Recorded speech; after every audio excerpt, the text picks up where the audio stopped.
Olá amigos, bem-vindos a mais outro vídeo.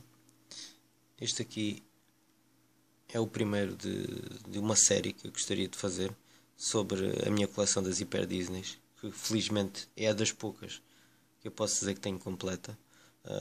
Foram lançadas durante a sua existência 198 revistas durante muitos anos, portanto de 89 até 2006, portanto 17 anos ou 16 anos, porque um dos anos também já apanhou a década de 90, mas foi até o ano 16, portanto foram 16 anos de revista seguidos, o que hoje em dia parece algo de impensável, especialmente nesta economia, uma revista durar tantos anos.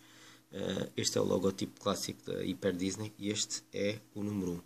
Portanto, esta revista foi lançada em 1989, portanto, no dia 31 de março de 1989. No primeiro ano da Hyper Disney, como curiosidade, esta era uma revista mensal, portanto tinha 12 números por ano, mas no primeiro ano, como a revista só começou em março, só houve 10 números. Houve outros anos em que não houve 12 números, mas isso chegarei lá quando chegar a esses anos e explicarei o que é que eu penso que sucedeu, uma vez que não tenho a certeza. Portanto, começamos aqui pelo número 1. Como podem ver é o Mickey, o Pato Donald, muito assustado. Outra particularidade das revistas, para quem ainda não sabe, que pouca gente não deve saber porque eu já referi isto várias vezes no grupo, é que estas revistas tinham uns desenhos na lombada.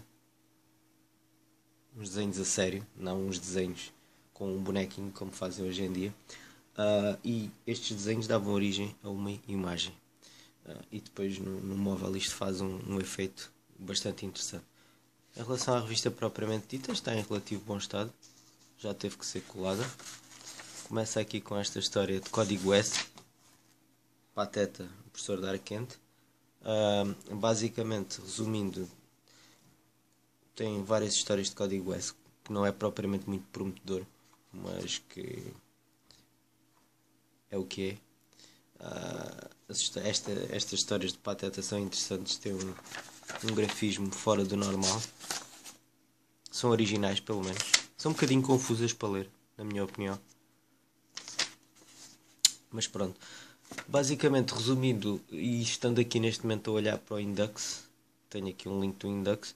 Como podemos ver, por acaso tive sorte e parei mesmo nesta página. Como podem ver, isto é uma história da série Máquina do Tempo. Podemos ver aqui o professor Zapotec e o Marlin, acho que é o nome dele. Eu sempre adorei estas histórias da série Máquina do Tempo, bastante interessantes, tirando as histórias do Godverson. Para mim são algumas das histórias do Mickey que eu gostei mais. E o Mickey não é propriamente a minha personagem favorita. Resumindo, esta revista tem histórias de código S, tem histórias de código D, tem histórias americanas e tem histórias dinamarquesas. Portanto, a Goody, que ponha os olhos nisto, uma revista Disney que quer-se com muita variedade. Passamos então ao número 2. Como podemos ver, esta revista está como nova, está em estado de banca, como se costuma dizer. Portanto, temos aqui o Mickey e o Pateta na capa. Temos aqui também um concurso, um anúncio do concurso, o cartão Risca e Arrisca. Confesso que nunca fiz isto em criança. Aqui começamos logo, isto é o índice, como podem ver. Histórias grandes, que era uma marca desta revista. Curiosamente, o número 1 até algumas histórias mais curtas, mas durante a história da Hyper Disney, a marca desta revista sempre foi histórias de pelo menos 30 páginas, com uma ou outra mais pequena pelo meio. Mas aqui já podemos ver esta história, Tio Patinhas e a passagem da barreira monetária, só o título é logo prometedor. Estas histórias italianas eram muito interessantes. E basicamente esta edição, que foi de abril de 1989, como podem ver aqui alguns anúncios, Almanac Disney. Portanto, esta revista tem histórias italianas. Mais uma vez vamos correr aqui do Indux. Tem histórias do Brasil. Tem histórias... basicamente são histórias italianas e do Brasil. e uma ou duas de código S, mas realmente é uma revista muito interessante, mais um número muito interessante da Hyper Disney. E reparem aqui neste, aproveito para destacar aqui este símbolozinho. Isto queria dizer o quê? Queria dizer que nesta fase todas as revistas que viessem com este símbolo tinham edição portuguesa, tinham tradução ou adaptação de português do Brasil para português de Portugal. Todas as que não tinham este símbolo eram revistas que ainda não tinham essa mesma adaptação. Passamos ao número 3. Esta não está assim em tão bom estado, mas dá perfeitamente para ler. Mais uma parte do desenho. A publicidade, a mítica publicidade, pelo menos para nós que somos de Portugal, esta publicidade estava presente em muitas revistas. Vamos aqui ver o índice. Mais uma vez continua na mesma. O padrão é basicamente o mesmo. Histórias italianas, algumas histórias brasileiras e uma ou outra de código S. Mas tinha sempre várias histórias, como podem ver, de pelo menos 30 páginas. E eram histórias que estavam a ser publicadas naquela altura na Topolino. Eu no princípio disse que esta revista tinha muitas histórias clássicas, o que pelo menos nos primeiros anos não corresponde à verdade. Esta revista tinha fundamentalmente revistas que estavam a sair na Topolino naquela altura, como podem ver, mais uma história do Mickey.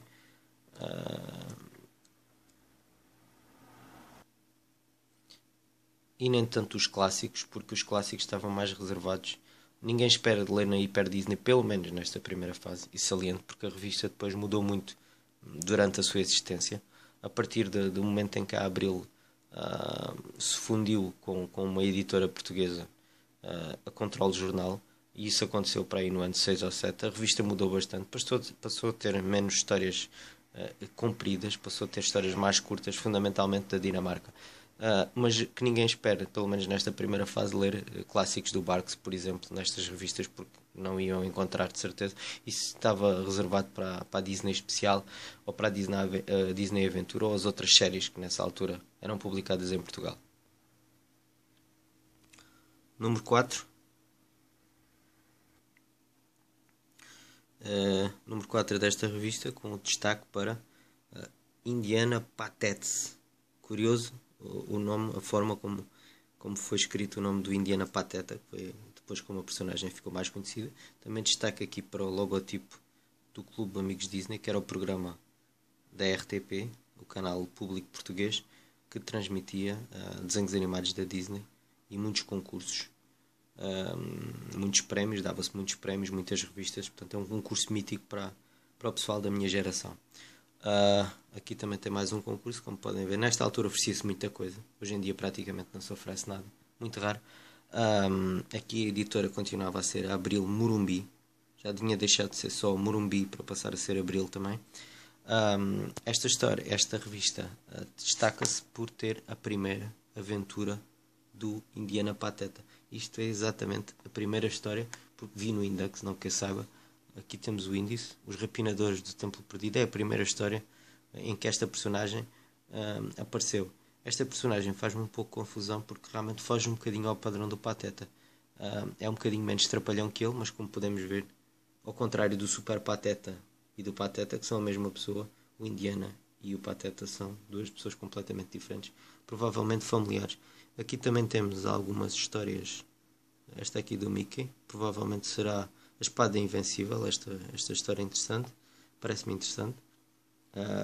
E temos aqui também uma história italiana do Tio Patinhas com a Brigitte. Portanto, basicamente, resumindo, é uma revista com histórias italianas, dinamarquesas e do Brasil. Passamos para o número 5. Curiosa esta capa.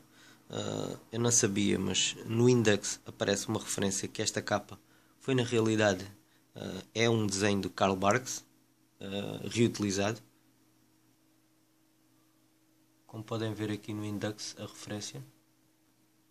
Em relação aos conteúdos, continuam na mesma onda das outras. Histórias italianas, começa normalmente com uma história italiana, como esta. Aqui temos o índice. Está em muito bom estado. Por acaso tive bastante sorte em conseguir arranjar estas revistas neste estado praticamente de banca. E pronto, em relação a esta, continua exatamente com o mesmo padrão das outras. Histórias italianas, a maioria. Depois algumas histórias de código S, algumas histórias dinamarquesas e aparece sempre um ou outro clássico do Brasil. Como podem ver, esta aqui é de também italiana, mas há outras aqui pelo meio.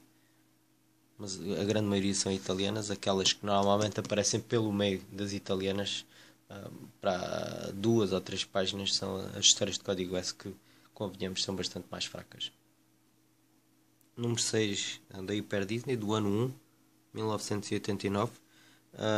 Esta capa é curiosa, estive a ver a sua história. Esta capa é do Dan Gibbs, acho, dinamarquês, calculo, e refere-se a uma história de Floyd Gottfredson, e que nunca foi publicada em Portugal. Portanto, esta capa é meramente ilustrativa, não tem nada a ver com o conteúdo, mas pronto, é apenas um fator curioso. Esta está em razoável estado, teve que levar aqui algum restauro. A lombada foi restaurada porque a original estava em muito mau estado. Ainda não consegui arranjar uma revista em muito melhor estado que esta, mas por dentro está razoável, tirando uma outra reparação que tive que fazer. Continua com o mesmo padrão de histórias do Brasil, de histórias italianas, fundamentalmente de histórias italianas, com uma outra do Brasil, com uma outra de código S. Aproveito também para mostrar o índice. Número 7 da revista, capa de Karl Barks, referente à história Os Micropatos do Espaço, que também não está presente neste volume, mas a capa foi daí. Continuamos com o símbolo do Clube Amigos Disney, mais um pouco da lombada. Esta também não é original, teve que ser restaurada. Vamos às costas, um anúncio de Interrail, que era uma viagem que se fazia na Europa de comboio. Por acaso gostaria de ter feito, nunca tive a oportunidade. Também ainda vou a tempo, porque sou bastante jovem, ou não. Mas aqui em relação à revista, esta, como podem ver, tem alguns riscos. É assim, quando se compra coisas com tantos anos, às vezes isto acontece. Isto deve ter sido a pessoa que marcou as histórias que já tinha lido. É a Sofia, que é engraçado. Como podem ver aqui, o padrão continua parecido. Histórias grandes, italianas, e também algumas de código S. Número 8, os metralhas na capa. Curiosamente, esta chamada tem uma chamada de capa, o que quer dizer que esta imagem tem a ver com uma história que está no interior da revista, nomeadamente, e vou-me agora aqui socorrer do Index, portanto, é a Pseudofuras ferruginosa, que eu lembro-me perfeitamente desta história, que também é bastante interessante. Basicamente, os metralhas arranjam uma forma de corroer a caixa forte de tipo patinhas com uma bactéria, penso. Já li a história há alguns anos. Aqui está, é a última história da revista. Está num estado razoável, tem aqui uma falha ou outra. Lembro-me também desta história do Gênio da Lâmpada, aquelas míticas histórias do Pateta, onde mesmo que a bruxa Wanda, acho eu, tente fazer tudo e lhe mostra as coisas mais estranhas, o Pateta nunca acredita que ela realmente é bruxa. Não faz muito sentido, tendo em conta as coisas que ele vê, mas faz parte da personagem. Mais um pouco da lombada e pronto, aqui está o número 8. Aqui temos a número 9, mais uma revista com chamada na capa, e esta não só com a imagem como o título da obra. Portanto, foi uma das poucas alturas em que a Hyper Disney teve capas que tivessem realmente a ver com a história que estava no interior, que é algo que hoje em dia não se pratica muito, e mal, na minha opinião, porque acho que uma forma de vender as revistas com mais eficácia é se colocar de certa forma algum destaque sobre o conteúdo na capa, pelo menos quando isso justifica, ou quando a arte das capas é melhor. O que acontece algumas vezes, o que não tem acontecido muito nas revistas da Goody. E por falar nisso, já agora aproveito aqui, que está aqui perto, aproveito para colocar aqui a Disney Big, que é a última revista da Goody que saiu em Portugal e que está muito, muito bem conseguida. Vejam este índice. Finalmente aquela história, O Inferno de Mickey, é publicada e o Tiago Cardoso deve estar todo contente. Tirando esta parte, continuamos aqui com a Hyper Disney. Portanto, basicamente esta história, O Mistério dos Candelabros, que é baseada nos Miseráveis de Victor Hugo, que é uma história que ocupa boa parte desta revista. Tem nada mais, nada menos que mais de 100 páginas. Portanto, destaca-se. Foi a única vez, pelo menos segundo o Index, que foi publicada em Portugal. E também é uma excelente escolha. Mais uma excelente edição desta revista, que não tinha só volume, mas também tinha muita qualidade. Passamos então ao número 10, o último deste ano, do primeiro ano da Hyper Disney.